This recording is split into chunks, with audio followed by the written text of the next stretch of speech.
Setelah menetapkan tersangka dengan inisial S beberapa hari lalu, kini polisi menetapkan teman wanita Mario yang berinisial AG sebagai pelaku lainnya. Penetapan AG ini didasari atas sejumlah pemeriksaan yang meliputi hasil rekaman CCTV di lokasi kejadian di Pesanggerahan, Jakarta Selatan.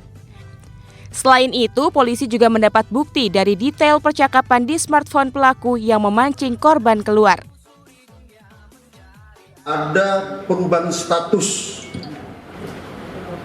dari AG yang awalnya adalah anak yang berhadapan dengan hukum, berubah menjadi atau meningkat statusnya menjadi anak yang berkonflik dengan hukum, atau dengan kata lain berubah menjadi pelaku. Namun karena statusnya masih di bawah umur, maka AG tidak disebut sebagai tersangka. Berdasarkan Undang-Undang Sistem Peradilan Pidana Anak tahun 2012. Anak di atas 12 tahun namun belum 18 tahun yang berhadapan dengan hukum akan diklasifikasikan sebagai berikut.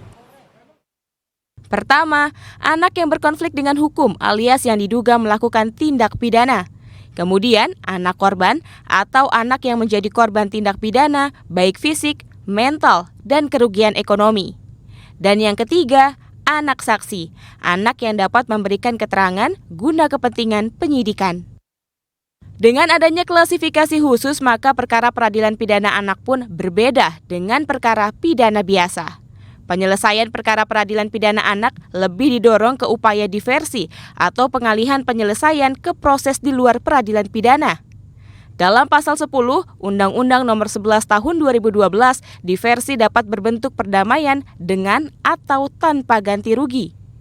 Penyerahan kembali pada orang tua atau wali.